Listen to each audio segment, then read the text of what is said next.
Very good day my dear students. तो ICAI ने recently RTP release कर दिया है रिवीजन टेस्ट पेपर किस अटेम्प्ट के लिए, मई 24 के लिए।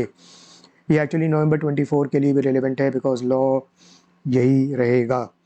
तो इसलिए अगर तुम मई 24 का अटेम्प्ट देने वाले हो या अगर नवंबर 24 का देने का प्लान कर रहे हो तो मेरा स्ट्रॉन्ग सजेशन और रिक्वेस्ट ये रहेगी कि इस डॉक्यूमेंट का मैंने लिंक डिस्क्रिप्शन बॉक्स में दिया है। डिस्क्रिप्शन बॉक्स में जाओ, इस लिंक को क्लिक करो और RTP डाउनलोड करो। और अगर ऑलरेडी RTP सॉल्व नहीं किया है तो RTP ज़रूर सॉल्व कर लेना, ये बहुत ज़रूरी है तुम्हारे लिए।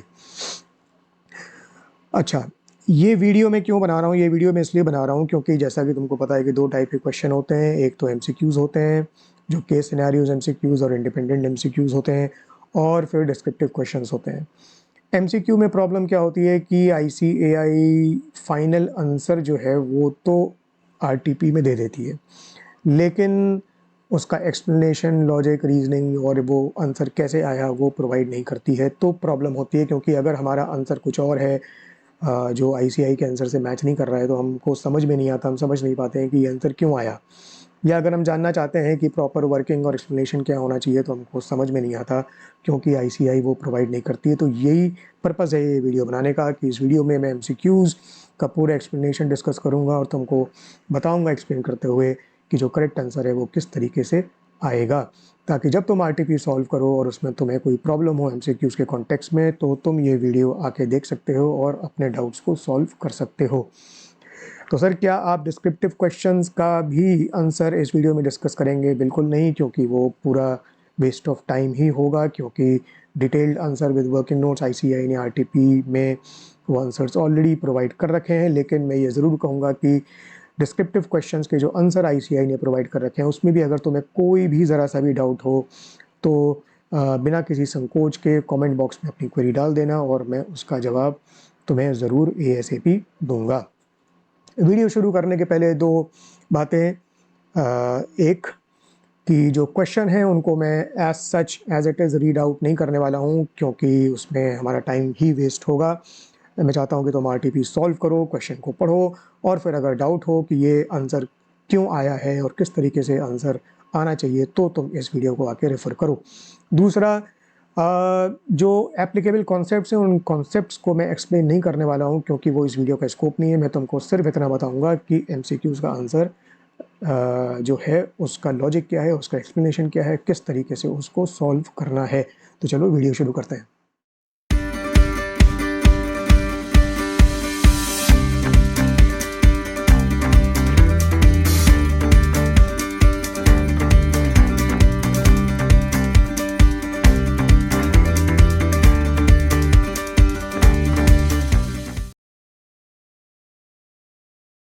तो शुरू करते हैं हम इनकम टैक्स लॉ से, ठीक है। और केस सिनेरियो है जिसमें मिस्टर आकाश के इनकम की डिटेल्स दी हुई हैं और उसके बाद मेडिकल इंश्योरेंस प्रीमियम की डिटेल दी हुई हैं, कुछ मेडिकल एक्सपेंसेस के बारे में बताया गया है और उसके बाद बोला गया है कि he has multiple life insurance policies जिनकी डिटेल्स दी हुई हैं और फिर क्वेश्चंस दिए हुए हैं। तो क्वेश्चन 1 पे आते हैं सीधे। Which are the life insurance policies in respect of which Mr. Akash would be eligible for exemption under section 1010D in respect of maturity proceeds? Choose the option most beneficial to Mr. Akash। और ये options हैं और basically correct answer क्या होगा? Correct answer होगा X, Y and Z। और हमें देखना है कि ये आंसर जो आया है वो क्यों आया है। तो अगर हम डिटेल्स देखें तो X, Y, Z, A और B ये बेसिकली पॉलिसीज़ हैं जिनमें date of issue, annual premium, GST, total premium, date of maturity, consideration received on maturity including bonus और सम एश्योर्ड दिया हुआ है। अब ये तुमको पता ही होगा कि 1010D में एग्जेम्पशन जो मिलता है वो एक्सेस प्रीमियम पॉलिसी के केस में नहीं मिलता है अगर जो प्रोसीड्स हैं वो डेथ पर रिसीव नहीं हुई हैं। तो sum receive otherwise then on death taxable होता है अगर वो एक्सेस प्रीमियम पॉलिसी है। अगर एक्सेस प्रीमियम पॉलिसी नहीं है तो वो एग्जेम्प्ट होगा। तो अपने क्वेश्चन में हमको ये देखना पड़ेगा कि एक्सेस प्रीमियम पॉलिसी है कि नहीं। एक्सेस प्रीमियम पॉलिसी जैसा कि तुम जानते हो कि तब मानी जाएगी when either of one or two conditions are satisfied. One में क्या है कि premium payable for any of the policy year exceeds the prescribe percentage of the sum assured. और थ्रेशोल्ड बेसिकली क्या है, 1 अप्रैल 2013 के बाद अगर पॉलिसी इशू हो रही है तो बेसिकली 10% है। ओके, तो अगर premium for any of the policy year 10% से ज़्यादा है of the minimum sum assured तो एक्सेस प्रीमियम पॉलिसी बन जाएगी और 1010D का एग्जेम्पशन नहीं मिलेगा। तो एक कंडीशन तो ये हो गई, premium should not be more than 10% of sum assured. अच्छा, दूसरी जो कंडीशन है, और ये बेसिकली कंडीशन अमेंडमेंट से पर्टेन करती है जो भी फाइनेंस एक्ट 23 में आया था। तो this is a recent amendment और इसलिए यही रीज़न है कि आरटीपी में इससे रिलेटेड एमसीक्यू पूछा गया है। दूसरी कंडीशन है कि policy is issued on or after 1 April 23। ठीक है, 1 अप्रैल 23 ऑनवर्ड्स पॉलिसी इशू होनी चाहिए, मतलब इसके पहले अगर पॉलिसी इशू हुई है तो ये सीरियल नंबर 2 जो है वो अप्लाई नहीं होगा। And the premium payable for any of the policy years is greater than ₹5 lakh. तो on or after 1 April 2023 issue की डेट है और premium payable for any of the policy year 5 lakh से ज़्यादा है। तो अगर 1 या 2 में से कोई भी कंडीशन सेटिस्फाई होती है तो एक्सेस प्रीमियम पॉलिसी बन जाएगी और 1010D का एग्जेम्पशन नहीं मिलेगा। अच्छा, ये 5 लाख वाली जो कंडीशन है उसके केस में क्या होगा, अगर मल्टीपल पॉलिसीज़ हैं, जो कि हमारे क्वेश्चन में है ये केस, तो देखते हैं मल्टीपल पॉलिसीज़ के केस में if the premium is payable for more than 1 policy, तो हमने पढ़ा हुआ है and such policies are issued on or after 1 April 23। Okay, इसका मतलब नंबर 2 में जो पॉलिसीज़ मेंशन करी गई हैं उनके बारे में बात हो रही है।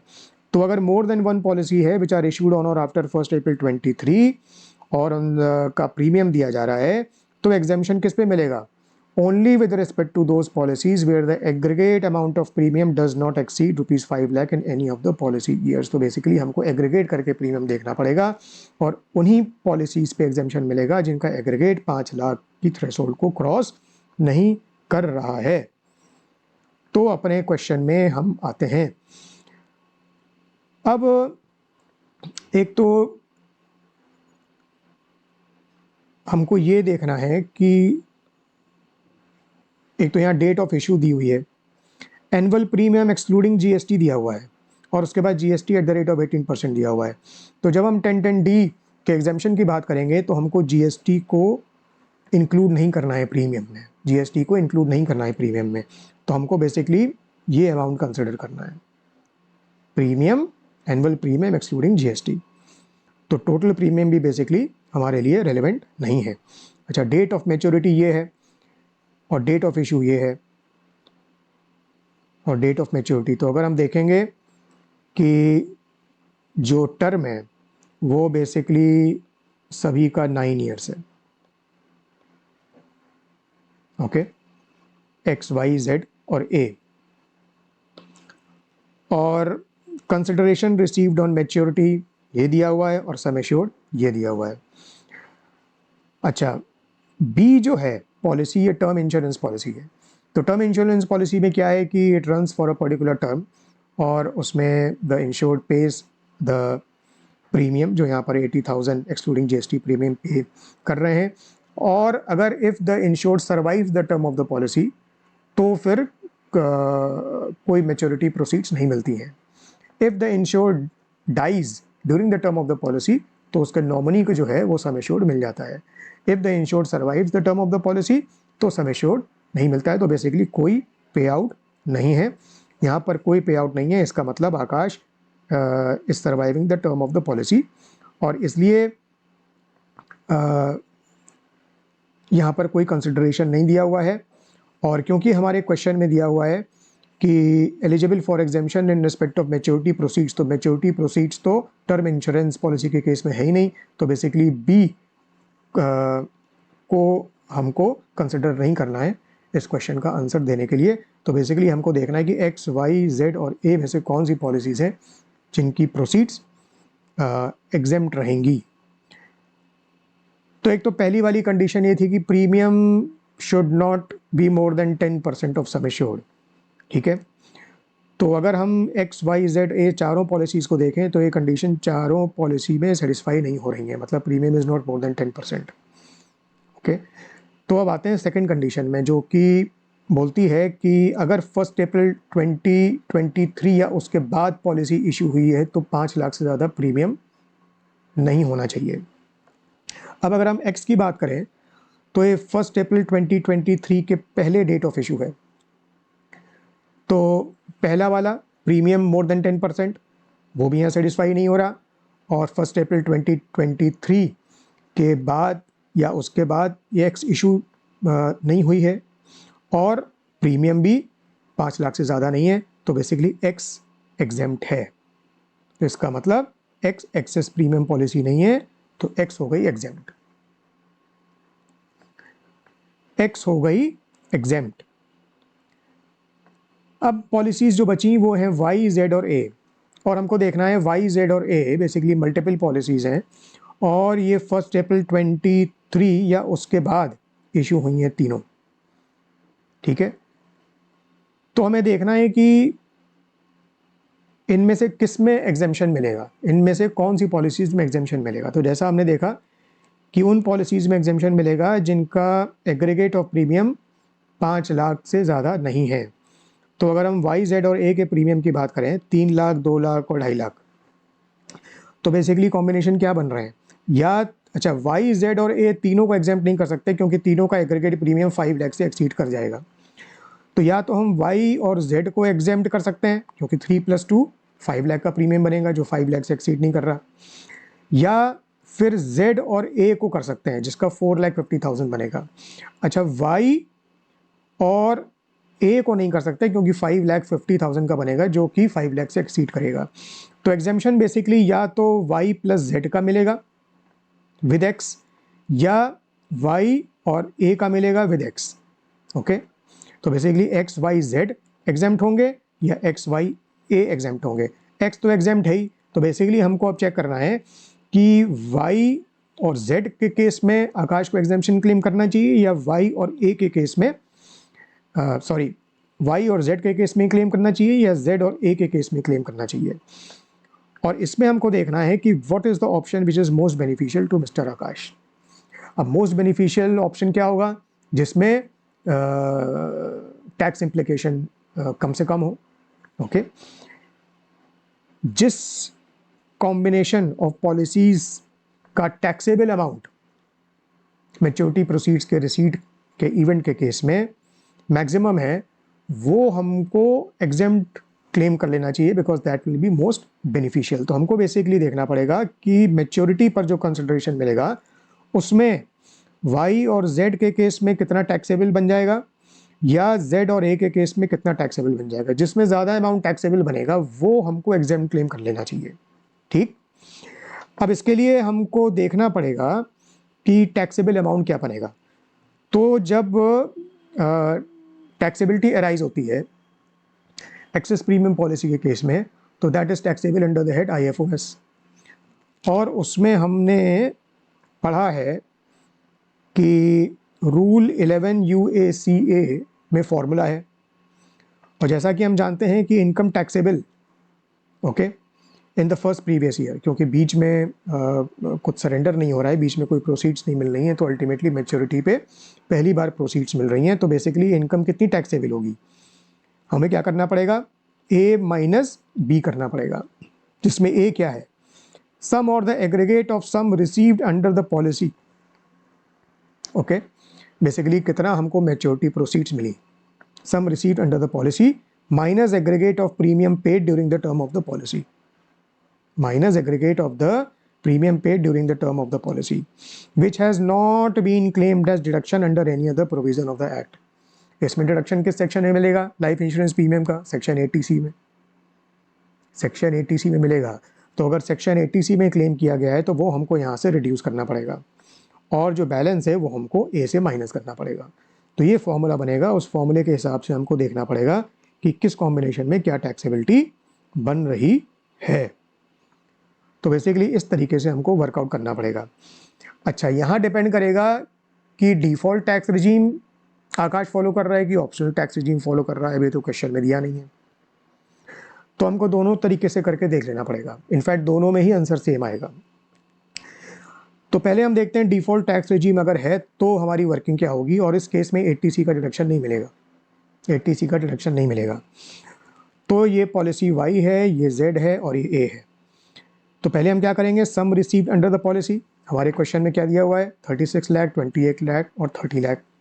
उसमें से हमको क्या माइनस करना है, aggregate of premium paid during the term of the policy not claimed as deduction under section 80C, क्योंकि डिफॉल्ट टैक्स रिजीम है और 9 ईयर्स का टर्म है।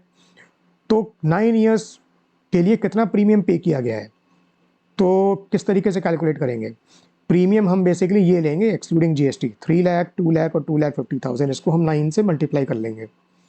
तो क्या आएगा, 27 लाख, 18 लाख और 22,50,000। तो this minus this will be the amount which will be taxable under the head IFOS, 9 lakh, 10 lakh and 7,50,000। अब अगर Y प्लस Z का हम कॉम्बिनेशन लें तो 19 लाख टैक्सेबल बन जाएगा, और अगर Z प्लस A का कॉम्बिनेशन लें तो 17,50,000 टैक्सेबल बन जाएगा। तो अगर हम Y और Z के का एग्जेम्पशन क्लेम कर लें तो हमारा 19 लाख बेसिकली एग्जेम्प्ट हो जाएगा। सो that will be much much better. तो इसके हिसाब से तो Y और Z का एग्जेम्पशन हमें क्लेम कर लेना चाहिए, that will be more beneficial to Akash. अच्छा, अगर हम ऑप्शनल टैक्स रिजीम की बात करें तो सम रिसीव्ड बेसिकली ऊपर है जो है वही यहाँ भी रहेगा, 36, 28, 30 लाख। यहाँ भी हमको रिड्यूस करना पड़ेगा क्या, एग्रीगेट ऑफ प्रीमियम पेड, पर यहाँ हमको इस प्रीमियम में से 80C का अगर डिडक्शन कोई क्लेम किया हुआ है वो हमको माइनस करना पड़ेगा। अब यहाँ कुछ एजम्पशंस लेने पड़ेंगे, क्योंकि 80C में तो और भी कई चीज़ों का एग्जेम्पशन क्लेम किया जा सकता है, और 9 साल का पीरियड है, तो 9 साल में क्या एक्चुअली होगा क्या नहीं होगा उसका कोई डिटेल क्वेश्चन में नहीं दिया हुआ है। तो बहुत सिंपलिस्टिक एग्जाम्पशन हम एजम्पशन ले सकते हैं कि 80C का डिडक्शन पूरा 1,50,000 का हर साल प्रीमियम पेमेंट के कॉन्टेक्स्ट में क्लेम किया है आकाश ने। ठीक है, तो 9 ईयर्स के हिसाब से ये बना 13,50,000। तो 13,50,000 बेसिकली हमको इससे माइनस करना पड़ेगा, इससे, इससे और इससे। तो माइनस करके 1350, 4,50,000 और 9 लाख बन जाएगा। तो इनका जब हम डिफरेंस निकालेंगे तो टैक्सेबल अमाउंट बन जाएगा 2250, 2350 और 21। फिर हम अगर Y प्लस Z का कॉम्बिनेशन देखेंगे तो 46 लाख यहाँ टैक्सेबल हो जाएगा, और Z प्लस A के केस में 44,50,000 टैक्सेबल हो जाएगा, क्योंकि Y प्लस Z का टैक्सेबल अमाउंट ज़्यादा बन जाएगा, इसलिए Y प्लस Z के लिए एग्जेम्पशन क्लेम करना आकाश के लिए बेनिफिशियल रहेगा। तो बेसिकली आंसर क्या निकला, Y और Z, और पहले हम देख ही चुके हैं कि X एग्जेम्प्ट था। तो बेसिकली आंसर क्या बना, X, Y और Z का अगर हम एग्जेम्पशन क्लेम करें so that will be most beneficial to mister Akash, X, Y and Z। तो इस तरीके से हमको इसका आंसर निकालना पड़ेगा। ठीक, अब सेकंड क्वेश्चन पे आते हैं। What would be your answer to MCQ 1 if mister Akash surrendered LIC A, मतलब policy A in 26-27। Policy A कौन सी है, पॉलिसी A ये वाली है, ये ओके। 31 मार्च 2033 को मैच्योरिटी हो रही थी, पर उससे पहले ही सरेंडर कर दी है। And claimed exemption under section 1010D in respect of such LIC। तो A का एग्जेम्पशन क्लेम कर लिया। This information is only for the purpose of this MCQ, और इसका आंसर है X, Z और A। तो ये किस तरीके से आया देखते हैं। तो X तो बेसिकली एग्जेम्प्ट है ही, जैसा कि हम पहले देख चुके हैं। क्वेश्चन में दिया हुआ है आपकी A का एग्जेम्पशन क्लेम कर लिया है। अब A का एग्जेम्पशन क्लेम कर लिया है तो ये 2,50,000 का जो प्रीमियम अमाउंट है 5 लाख की थ्रेशोल्ड से एग्जॉस्ट कर लिया गया है। तो बेसिकली बचा 2,50,000 का प्रीमियम। तो Y तो हम एग्जेम्प्ट नहीं कर सकते, क्योंकि Y और A जब कंबाइन कर देंगे तो 5 लाख से एक्सीड कर जाएगा दोनों का प्रीमियम। तो बचा Z। तो Z के केस में फिर हम एग्जेम्पशन क्लेम कर सकते हैं, Y के केस में हम एग्जेम्पशन क्लेम नहीं कर सकते। तो ओवरऑल बेसिस पे X, A और Z के कॉन्टेक्स्ट में हम एग्जेम्पशन क्लेम कर सकते हैं। तो हमारा आंसर क्या बनेगा, X, Z and A। Is this clear? चलो आगे बढ़ते हैं। Question number 3, What would be the amount of deduction available to Mr. Akash under chapter VIA for AY 24-25 if he has exercised the option to shift out of the default tax regime? मतलब optional tax regime की यहाँ बात हो रही है। तो जब optional tax regime की बात होती है तो चैप्टर VIA में सारे डिडक्शन जो अवेलेबल हैं वो मिल जाते हैं, और इसका आंसर दिया हुआ है क्या, 2,28,500। तो देखते हैं किस तरीके से आया है। तो अगर हम क्वेश्चन को देखें तो कौन कौन से अमाउंट्स हैं जिस पे डिडक्शन मिलेगा, तो सैलरी, LTCG हो गया, डिविडेंड हो गया, interest on savings bank account with SBI of 16,000। तो इसमें किस सेक्शन में मिलेगा डिडक्शन? मिस्टर आकाश 47 ईयर्स, सीनियर सिटीजन नहीं है, ओके। तो 80 TTA में, और 16,000 है इंटरेस्ट, पर लिमिट क्या होती है 80 TTA में? 10,000 की होती है। तो एक तो ये 10,000 का डिडक्शन मिल जाएगा। इंटरेस्ट ऑन FD 80 TTB नहीं लगेगा क्योंकि सीनियर सिटीजन का केस नहीं है, तो फिक्स डिपॉजिट पे 80 TTA में नहीं मिलता, तो इस पर कोई डिडक्शन नहीं मिलेगा। अब आते हैं मेडिकल इंश्योरेंस प्रीमियम पे। यहाँ दिया हुआ है मेडिकल प्रीमियम फॉर स्पाउस है 13,500 बाय चेक, तो एलिजिबल है। मेडिकल प्रीमियम फॉर मदर, अच्छा यहाँ पर किस सेक्शन की बात हो रही है? 80D, यहाँ 80D का डिडक्शन अप्लाई हो सकता है। अब दिया हुआ है medical premium for mother 65 years, ये सीनियर सिटीजन है, और 26670 बाय चेक, ये भी एलिजिबल है। Preventive health checkup 5,500 each for wife and mother in cash, तो कैश में प्रिवेंटिव हेल्थ चेकअप एलिजिबल रहता है।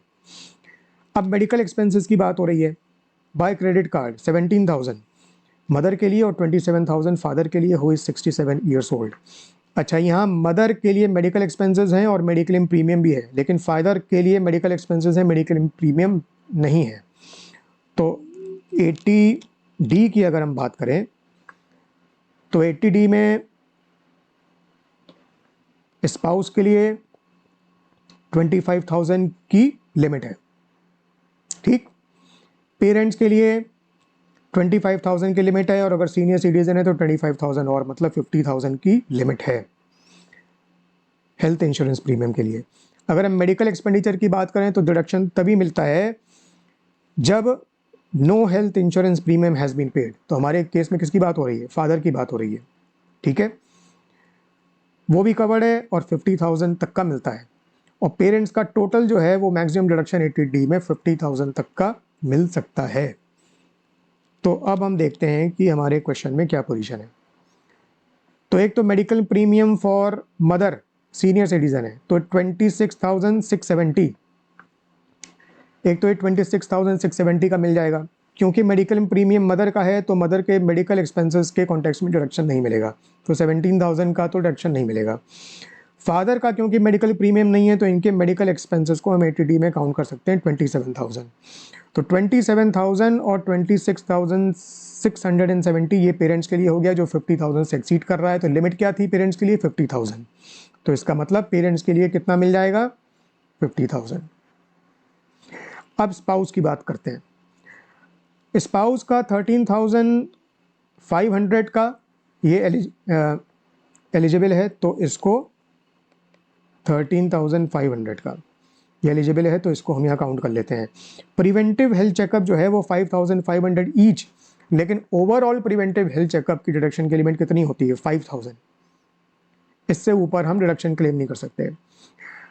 अब ये 5,000 हम मदर के कॉन्टेक्स्ट में क्लेम करें कि वाइफ के कॉन्टेक्स्ट में? मदर के कॉन्टेक्स्ट में इसलिए क्लेम नहीं करना चाहिए क्योंकि ऑलरेडी 15,000 की जो लिमिट है पेरेंट्स के लिए हम एग्जॉस्ट कर चुके हैं। यहाँ पर 25,000 की लिमिट है स्पाउस के कॉन्टेक्स्ट में जो अभी अनएग्जॉस्टेड है, तो 5,000 का हम यहाँ पर जाके ऐड कर सकते हैं। तो ये बना टोटल 68,500। अब इसके अलावा लाइफ इंश्योरेंस पॉलिसी है जिसका प्रीमियम दिया जा रहा है, और इसमें हम कितना डिडक्शन क्लेम कर सकते हैं? इसमें डिडक्शन क्लेम कर सकते हैं 1,50,000 का। तो बेसिकली 1,50,000 प्लस 68,500 80D और 10,000 80 TTA, तो बेसिकली कितना बना? 2,28,500 बन गया, जो कि हमारा आंसर है, ठीक। चलो अब क्वेश्चन 4 देखते हैं। What is Mr. Akash's tax liability for AY 24-25 under the default tax regime under section 115 BSE? तो हमको टैक्स लाइबिलिटी निकालनी है और उसके लिए हमको टोटल इनकम कंप्यूट करनी पड़ेगी।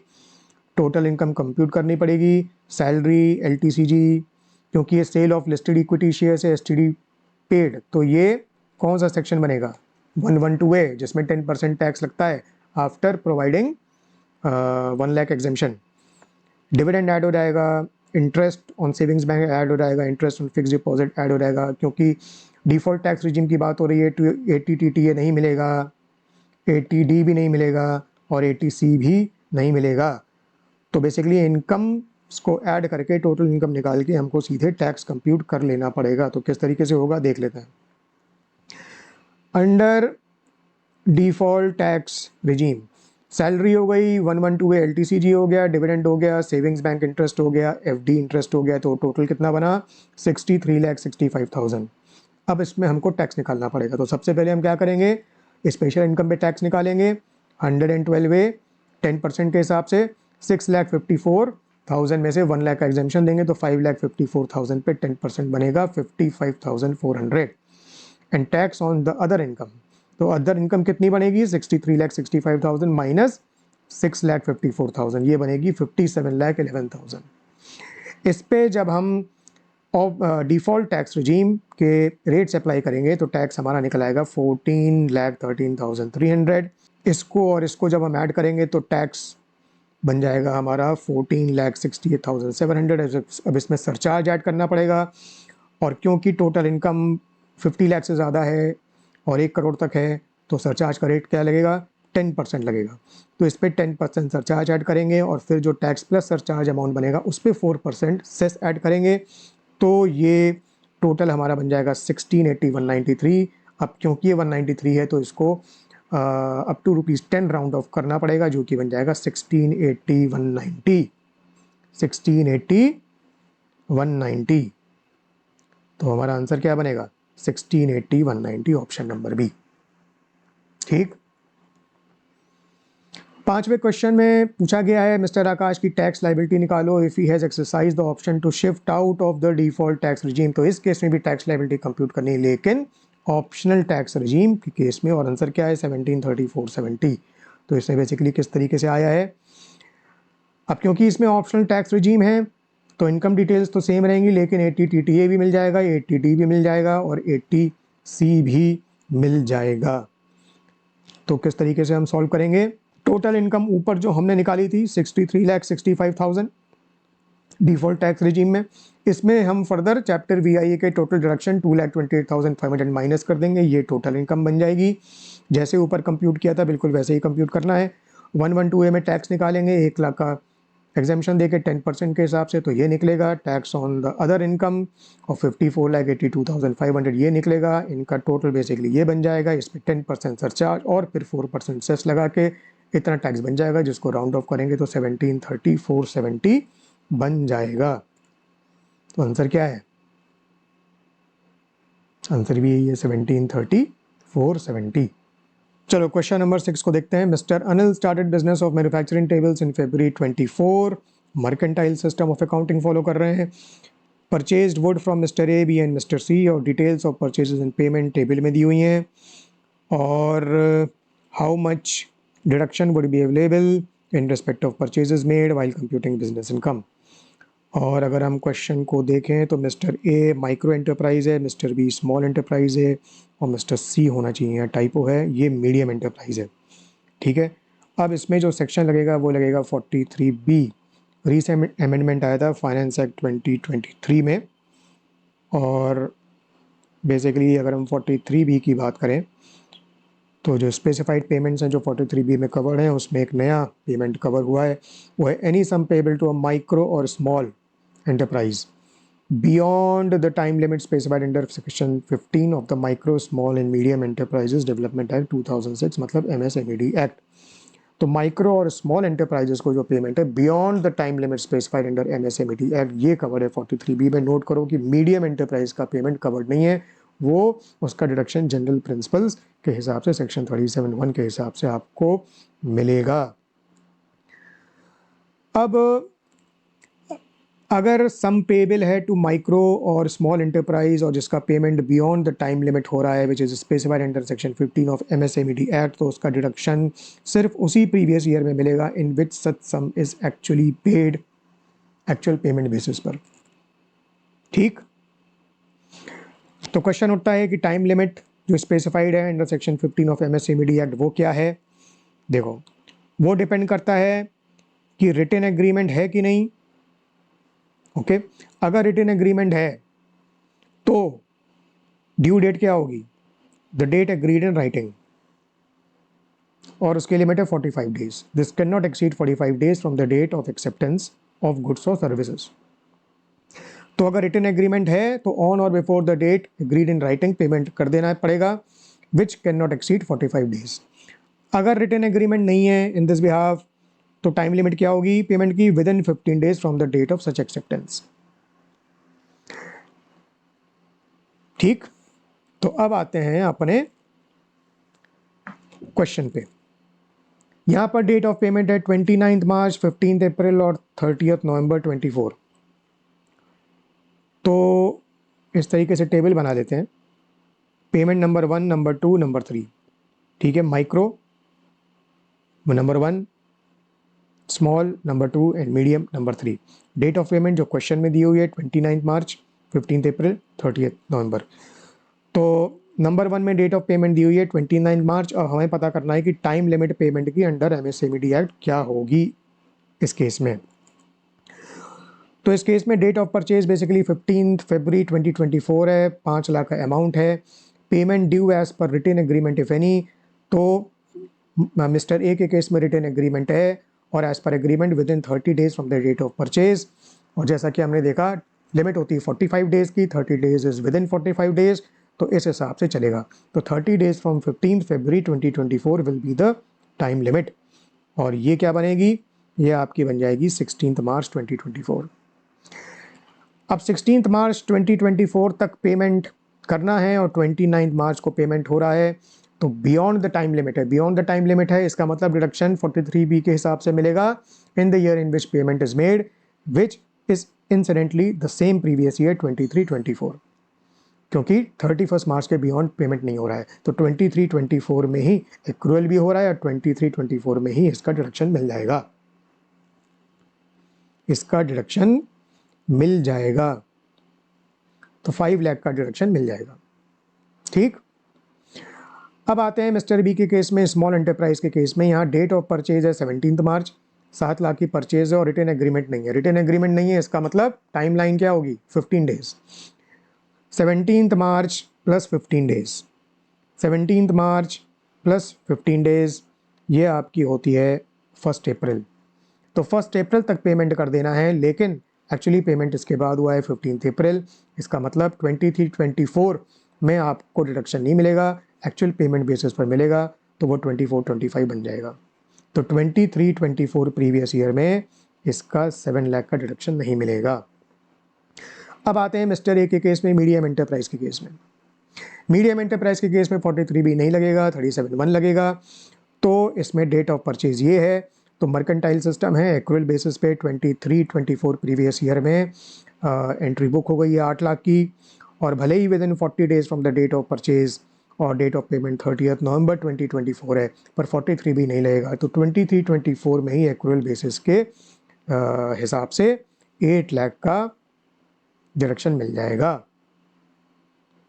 ये बेसिकली नोट में जो लिखा हुआ है ये गलत है। ओके, तो मीडियम एंटरप्राइज के केस में 43B नहीं लगेगा और 8 लाख का डिडक्शन 23-24 में मिल जाएगा। तो टोटल 5 लाख और 8 लाख 13 लाख का डिडक्शन आपको मिल जाएगा 23-24 में। चलो क्वेश्चन नंबर 7 देखते हैं, और ये है TCS से related, tax collection at source, और ये भी जो रिसेंट अमेंडमेंट्स हुए हैं उनसे रिलेटेड है। Mister Sunil took an education loan लिया है from SBI for his son's MBA and remitted through the same bank under LRS of RBI। ठीक है, तो 8 लाख रेमिट किया 1 जुलाई 2023 को LRS के under for education. Okay, for education loan लिया है। उसके बाद 2 लाख रेमिट किया 15 अक्टूबर 2023 को for personal expenditure through LRS। उसके बाद 6 लाख रेमिट किया 28 मार्च 24 को LRS के अंडर फॉर मेडिकल ट्रीटमेंट, और अंडरटेकिंग दी हुई है containing the details of earlier remittance to Bank of India and Union Bank of India। और फिर क्वेश्चन है what is the amount of tax to be collected from Mr. Sunil in respect of the remittance of amounts to his son and sister, और answer basically है B।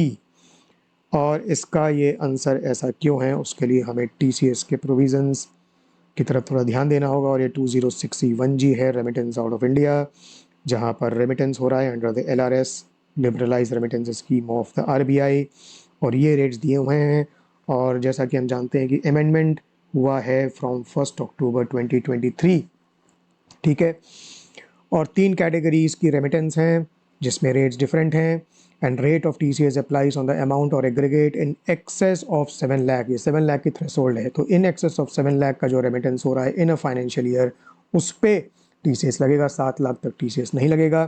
30 सितंबर 2023 तक rate कुछ और हैं, 1 अक्टूबर 2023 से रेट बदल गए हैं।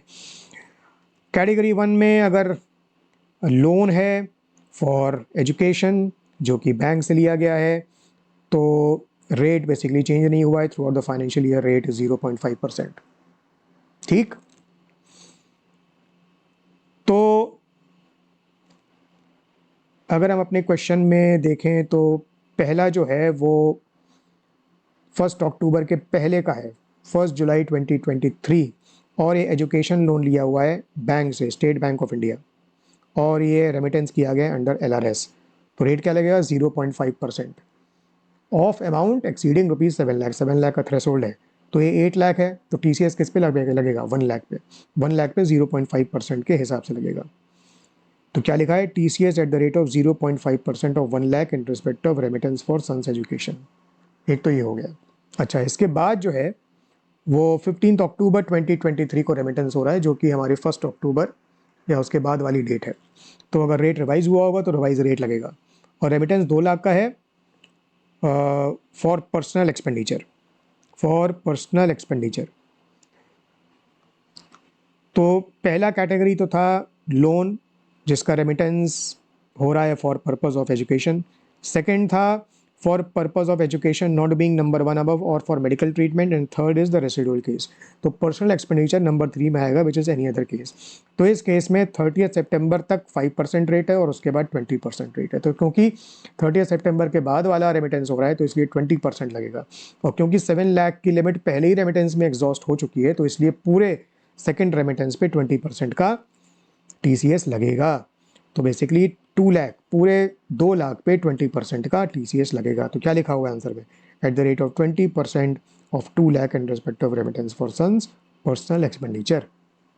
ठीक, तीसरा जो रेमिटेंस हो रहा है वो 28 मार्च 2024 को हो रहा है, ये भी 1 अक्टूबर 23 है उसके बाद का है, तो रिवाइज रेट अगर है तो वो लगेगा, और ये मेडिकल ट्रीटमेंट के लिए हो रहा है।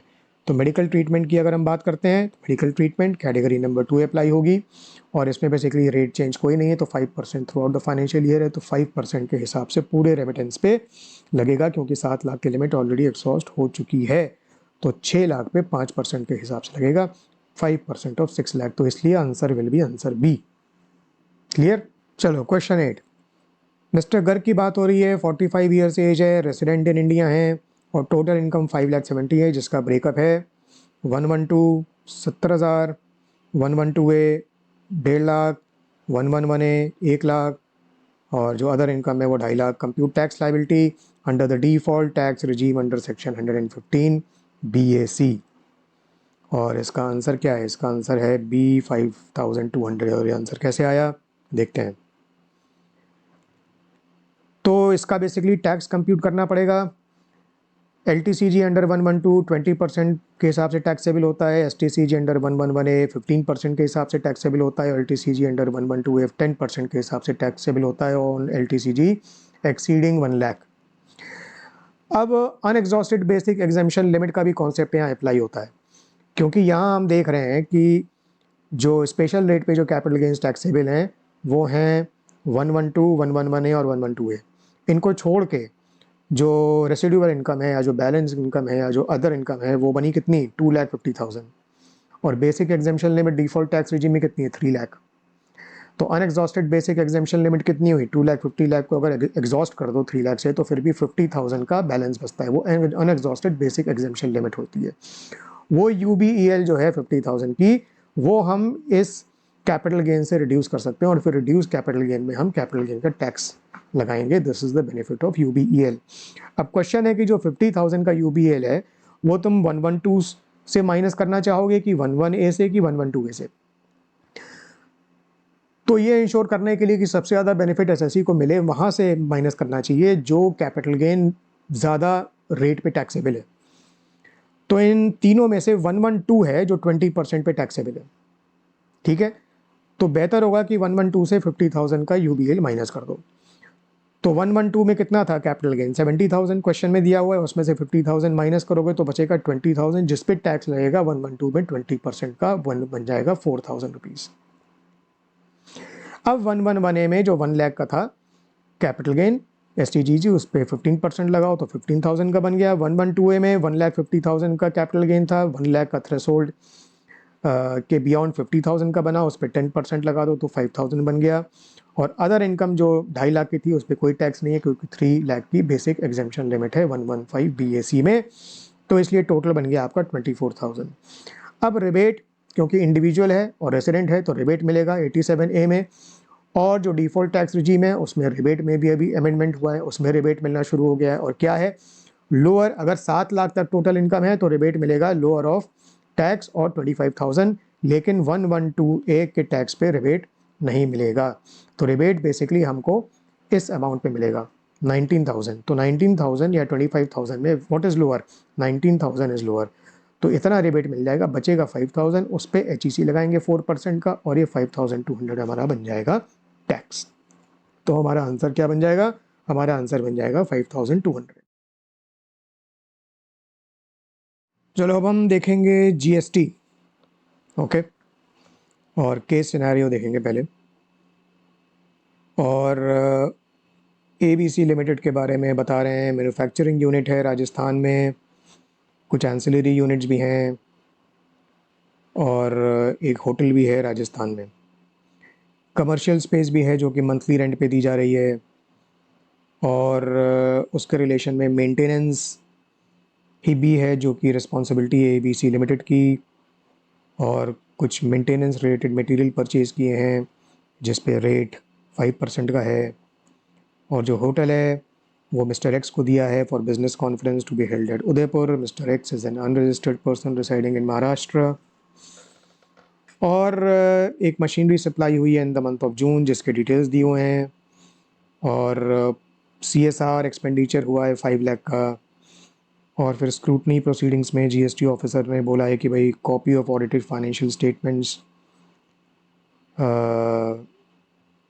सबमिट करो, and he is of the view that ABC Limited is required to get his accounts audited by a chartered accountant separately under GST law. All amounts are exclusive of GST. Rate of GST on all inward and outward supplies 18% unless otherwise mentioned. एक 5% वहाँ mentioned है, उसको छोड़कर बाकी सब 18% है। तो अब पहला क्वेश्चन क्या है, for the transaction related to renting of commercial space, what should be the rate of tax charged by ABC Limited? और आंसर है A, rate of GST on rent as well as on maintenance material related recovery shall be 18%. अब rent की जहाँ बात हो रही है उस पे रेट क्या है, उस पे रेट यहाँ क्वेश्चन में दिया हुआ है 18%, और उससे रिलेटेड जो मेंटेनेंस है उस पे रेट क्या दिया हुआ है 5%। तो यहाँ पर ये सप्लाई क्या मानी जाएगी, यहाँ पर सप्लाई मानी जाएगी कंपोजिट सप्लाई, जिसमें कि प्रिंसिपल सप्लाई है रेंटिंग सर्विस की और एंसिलरी सप्लाई है मेंटेनेंस मटेरियल की। तो the rate will apply of 18% which is the rate applicable on the principal supply. तो इसमें आंसर क्या रहेगा, the rate of GST on rent as well as on maintenance material related recovery shall be 18%। ठीक, 5% का rate जो अलग से दिया हुआ है वो नहीं लगेगा। Second question, compute the value of supply under section 15 made by ABC limited in the month of जून। और आंसर क्या है, आंसर दिया हुआ है 45,000। 45,000 कैसे आया, तो जून में क्या सप्लाई हुआ है, जून में मशीनरी सप्लाई हुई है, उसमें क्या है basic price of machinery before TCS, ये तो 45,000 है। ये 45,000 है, तो ये इंक्लूड हो जाएगा। Tax collected at source under ECA under income tax act, तो हमको पता है कि TCS इंक्लूड नहीं करते हैं वैल्यू ऑफ सप्लाई में, तो ये 2500 इंक्लूड नहीं होगा। सब्सिडी मिली है 3500 की, ये गवर्नमेंट नहीं है, ग्रीन फाउंडेशन प्राइवेट लिमिटेड है। And subsidy was linked to the units of energy and not aforesaid machinery. तो लिंकेज तो है, but linkage is not directly to the price of machinery, तो इसलिए ये भी इंक्लूड नहीं होगा, ये भी इंक्लूड नहीं होगा। तो वैल्यू क्या बन जाएगी? वैल्यू हमारी बन जाएगी 45,000, जो हमारा आंसर है। Question 3, with respect to hotel accommodation service provided to Mr. X, GST payable by ABC Limited is what? GST is nil. GST on accommodation service is payable by the recipient Mr. X under reverse charge. तो hotel accommodation के बारे में क्या लिखा हुआ है? So hotel accommodation, hotel जो है ABC लिमिटेड का, होटल कहाँ है? होटल है उदयपुर राजस्थान में, ओके। और ABC लिमिटेड राजस्थान में रजिस्टर्ड भी है, और होटल राजस्थान में है। और ये मिस्टर एक्स को प्रोवाइड किया हुआ है फॉर अ कॉन्फ्रेंस, और मिस्टर एक्स अनरजिस्टर्ड पर्सन है जो कि महाराष्ट्र में रिसाइड कर रहे हैं। तो ऑप्शन ए क्या है? GST payable is nil. GST on accommodation service, GST payable is nil by ABC limited because GST will be payable by mister X under reverse charge. ऐसा नहीं है, बिकॉज ये जो रिवर्स चार्ज है that is only when the in case of renting of residential dwelling to registered person, okay. और यहाँ तो mister x unregistered है, यहाँ तो मिस्टर एक्स अनरजिस्टर्ड है, और दूसरा ये रेजिडेंशियल ड्वेलिंग नहीं है, this is the case of hotel. तो इसलिए ऑप्शन ए जो है वो सही नहीं है। बी क्या कह रहे हैं? Nil because GST of on accommodation service provided to an unregistered person is exempt. ऐसा नहीं है, एग्जेम्पशन रेजिडेंशियल ड्वेलिंग के केस में मिलता है, और ये तो रेजिडेंशियल ड्वेलिंग नहीं है, तो होटल का केस है, तो ऑप्शन बी भी सही नहीं है। ऑप्शन डी भी सही नहीं है, और ऑप्शन सी बेसिकली सही है। और ये डिपेंड करेगा कि अगर इंटर स्टेट सप्लाई है तो ऑप्शन डी सही रहेगा, क्योंकि IGST फिर पे करना पड़ेगा। और अगर इंट्रा स्टेट सप्लाई है तो ऑप्शन सी सही रहेगा, क्योंकि फिर CGST और SGST पे करना पड़ेगा। तो इस केस में इंट्रा स्टेट सप्लाई है। ऐसा क्यों है? क्योंकि इंट्रा स्टेट के लिए क्या दो चीज़ें एक स्टेट में होनी चाहिए, एक तो लोकेशन ऑफ सप्लायर, दूसरा प्लेस ऑफ सप्लाई, ओके। तो लोकेशन ऑफ सप्लायर तो राजस्थान है इस केस में, और प्लेस ऑफ सप्लाई क्या है? यहाँ पर होटल दिया जा रहा है फॉर बिजनेस कॉन्फ्रेंस, तो प्लेस ऑफ सप्लाई क्या माना जाएगा? The location of the immovable property, जो कि उदयपुर में है, मतलब राजस्थान में है। तो प्लेस ऑफ सप्लाई और लोकेशन ऑफ सप्लाई दोनों राजस्थान में, इसका मतलब इंट्रा स्टेट सप्लाई बन जाएगी। इसका मतलब CGST और SGST देना पड़ेगा, IGST नहीं लगेगा। Question number 4, which of the following options is correct with respect to availability of ITC to ABC Limited in respect of GST paid on procurement of goods meant for purposes of corporate social responsibility activity, CSR activity। तो CSR के case में अभी recent amendment आया था कि ITC blocked कर दी जाएगी। तो CSR एक्सपेंडिचर के केस में ITC ब्लॉक्ड है, तो ITC नहीं मिलेगा। तो इसलिए आंसर होगा option A, the amount of ITC related to such procurement of good is not available to ABC limited. Question number 5, which of the following options is correct with respect to advice given by GST officer in respect of auditing of accounts? तो इसमें answer A सही रहेगा, because there is no requirement of separate audit of the financial statements from the perspective of GST provisions. There is no requirement of separate audit of financial statements from the perspective of GST provisions. So this brings us to the end of this video. जैसा मैंने कहा था, बाकी सब descriptive questions हैं और उनका answer already इस डॉक्यूमेंट में है, तो मैं इस वीडियो में अलग से टाइम डिवोट नहीं करना चाहता हूं। पर ये ज़रूर कहूँगा कि अगर पूरे RTP में किसी भी डिस्क्रिप्टिव क्वेश्चन में कोई भी क्वेश्चन हो, डाउट हो, क्लैरिफिकेशन चाहिए हो, तो कमेंट बॉक्स में ज़रूर लिखो, मैं ASAP उसका जवाब ज़रूर दूंगा। तो see you very soon in my next video. All the best to you, good luck, good bye.